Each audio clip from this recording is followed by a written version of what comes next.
자, 4월 16일입니다. 지금 아침 9시 30분인데요.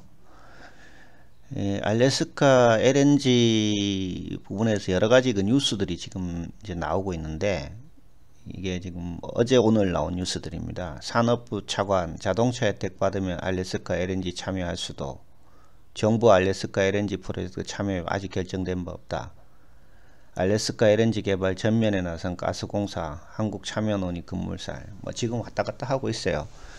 사실 이게 이제 한 60조 이상 돈이 들어가고, 이제 일본은 참여한다고 했으니까, 그래서 우리나라하고 일본이 이제 주력이 될 가능성이 있는데, 그러면 우리나라에 한 반반씩 한다 하면 30조 정도 되잖아요. 굉장히 큰 금액이기 때문에. 이게 지금 대통령 선거가 지금 진행되고 있고 권한 대행이 있지만, 이거는 결국 이 돈의 지출은 차기 정부에서 일어나는 거기 때문에 현 정부에서 결정하기가 상당히 어려울 수 있어요. 아무리 결정을 하더라도 나중에 국회에서 예산이 책정이 안 되면 아무 소용 없는 거지. 그러면 또 미국하고 큰 통상마찰이 생길 수 있기 때문에 정부에 누가 지금 이걸 결정하겠냐는 거지. 지금 다 눈치만 보고 있는 거지 지금.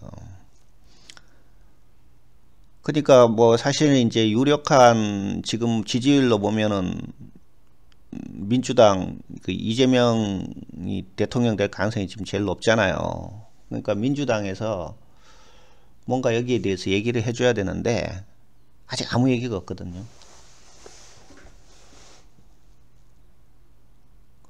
그리고 신문도 보면 특별한 내용이 없어요. 그래서 제가 이걸 한번 대강 한번 계산을 한번 해봤지.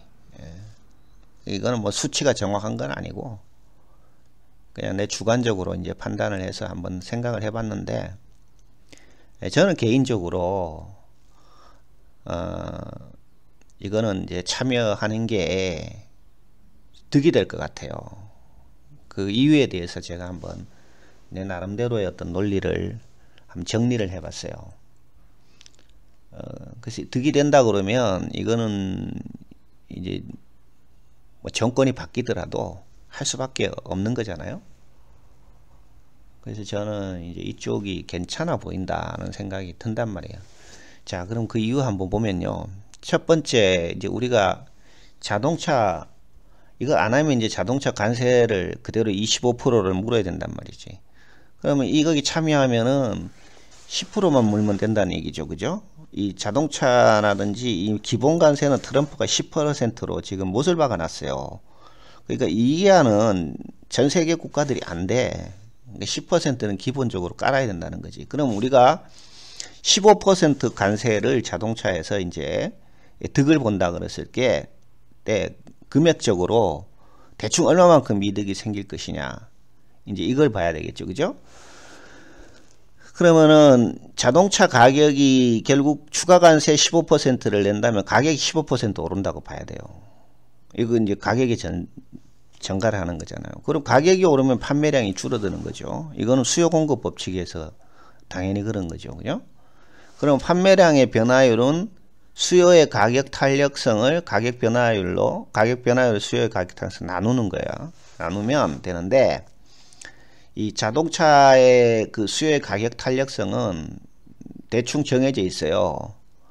고급차일수록 가격 탄력성이 낮고, 소형차, 경기 민감성 이런 차량 중은 탄력성이 큽니다.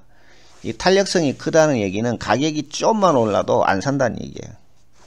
근데 고급차는 가격에 크게 구애받지 않는다는 얘기죠. 어차피 고급차를 사는 사람들이. 그러니까 가격이 좀 올라도 그걸 안 사고 그렇지는 않다는 얘기지. 근데 소형차라든지 이런 거는 조금이라도 싼 차를 살려는 거기 때문에 가격이 오르면 수요가 급격히 떨어진다는 얘기입니다. 그래서 이 가격 탄력성이 자동차의 경우는 이렇게 차종에 따라 달라질 수 있는데 대충 0.6에서 1.2 정도 된대요. 그러면 가격 탄력성이 0.6일 때는 판매량이 9% 감소하고 1.2일 경우는 18% 감소합니다. 그럼 현대 기아차가 미국에 판매하는 차종 굉장히 다양한데 이거 대충 평균치로 봐가지고 0.8 정도로 보자 이거지. 그러면 판매량이 12% 감소한다는 얘기입니다. 관세가 15% 오르면 판매량이 12% 감소해요. 그럼 이 12%가 과연 이제 금액적으로 얼마쯤 되느냐, 이걸 한번 추정을 해봐야 할 필요가 있죠. 왜냐하면 우리가 어떤 사업에 참여할 때는 BC를 계산해 봐야 되거든요. 그 사업에 들어가는 코스트하고 그걸 얻는 이익, 그 비율을 분석해 봐야 되는데, 뭐 코스트는 이미 한 30조 정도로 대충 공사비가 나와 있잖아요. 뭐 그거 더 올라갈 가능성은 있어요. 올라가는 가능성이 있는데, 그 또 더 내려갈 수도 있고 뭐 그건 알 수는 없는데, 한 10년 전에 추정한 가격 그걸 그대로 쓰면은 우리가 한 30조 본다 이거죠. 자, 그래서 매출액이 지금 11% 감소하면 순이익이 얼마나 감소하냐 이걸 본다는 거지. 그러면 2023년도 현대차의 미국 판매량이 약 87만 대, 기아차가 78만 대입니다. 그럼 이걸로 매출액으로 따지면 37.4조 원이에요. 4조 원. 그다음에 22조 9천억 되죠. 근데 현대차의 영업이익률이 8.3%, 순이익률이 7.1%, 기아차가 11.6%, 순이익률이 9.5%예요. 그러니까 기아차가 장사를 더 잘하는 거지. 그러니까 영업이익률이 높아야 되잖아요. 그러니까 기업이 이익을 낼 수 있는 것은 영업 활동을 해서 얻는 이익하고, 그 다음에 영업 외적인 활동, 뭐 투자를 한다든지 이자 수익을 얻는다든지 이런 거에 영업 외적인 거잖아요. 근데 사실 이제 영업 외적인 이익은 큰 의미는 없죠. 기업의 성장성에서는. 결국 기업이라는 게 영업 활동을 열심히 하는 게 중요하니까. 그래서 기아차가 장사를 더 잘하고 이익도 많이 난다고 보는 겁니다. 그리고 자동차의 영업 레버리지 계수는 2에서 4 정도가 된다고 하는데요. 그러면 이 중간치 한 3을 가정하면은 순이익 감소율은 매출 감소율에다가 영업 레버리지를 곱해주면 돼요. 그럼 매출 감소액이 12%고 영업 레버리지 3이면 현대 기아차를 합해 가지고 관세가 15% 오르면 순이익이 36% 감소한다는 거 나온다는 말이지. 이 36%라는 것은 1조 7천억 정도가 됩니다. 이게 이제 5년간 계속되면 한 8조 5천억 정도가 되는 거겠죠. 5년 정도 보면요. 근데 이것은 지금 5년으로 봐서는 안 되죠. 계속해서 이 관세가 유지되는 이상은 이 손실이 계속 1.7조씩 계속 발생을 하는데, 여기서 이제 한 가지 고려돼야 될 사항이 현대기아차가 지금 미국에 공장을 계속 짓거든요. 그러니까 한 3년 정도 지나면 거의 다 이제 정상 가동이 되기 때문에 실제 이익 감소액은 이거보다는 줄어들 거예요. 왜 관세를 안 물어도 되니까 미국에서. 그렇다고 현대기아차가 전량은 미국에서 생산할 수는 없어요. 공장이 가동이 되더라도. 그거는 왜 그러냐면, 그렇게 되면은 국내 공장이 스톱을 시켜야 되지. 국내 공장에서 생산할 필요가 없는 거지. 그러니까 어느 정도 그 유지를 돼야 되니까 이건 상당히 좀 복잡해요. 현기차가 이제 미국 공장의 어떤 가동률이라든지 그걸 봐야 되겠지만, 당장의 몇 년간은 이 정도의 그 손실이 매년 발생한다라는 겁니다. 총이익이 감소한다는 거죠. 손실이 발생한다기보다 이익이 감소한다 이거지, 그죠? 1.7조 원씩. 그래서 여기서 끝나는 게 아니죠. 여기서 다른 피해가 발생해요. 이익이 감소한다 그러면 결국 자동차 부품 회사들도 영업 손실이 발생해요. 현기차 손실만 나오는 게 아니라는 거지. 자동차는 많은 부품사들이 있고 그 부품사들이 대부분 국내에 있어요. 그러면 그 부품사 밑에 또 부품사들이 또 있거든. 그러니까 1차 벤더, 2차 벤더, 3차 벤더 쭉 날아가는 거지. 그럼 협력사들의 연쇄적인 이익 감소가 일어나요. 이익 감소가 일어나면 결국 국내 경제가 망가지는 거지. 종업원들 월급도 깎이고 소비가 안 되는 거잖아요. 이게 간단한 문제가 아니라니까. 그리고 공장 가동률이 떨어질 수밖에 없어요. 물건이 잘 안 팔리잖아요, 가격이. 그러면 생산량을 줄여야 돼. 그럼 자동차는 규모의 경제이기 때문에 생산량이 줄어들면 원가가 올라갑니다. 생산 원가가 올라가요. 또 가격이 한번 오르기 시작하면 현기차는 비싼 차다, 이런 인식이 돼요. 그럼 시장 점유율이 떨어지고 소비자들이 브랜드 가치 떨어져요. 현대차의 브랜드 가치 떨어져. 비싼 차라는 생각 때문에. 그러면 그 사이를 다른 회사들이, 미국 차들이 싼 가격으로 들어오는 거지.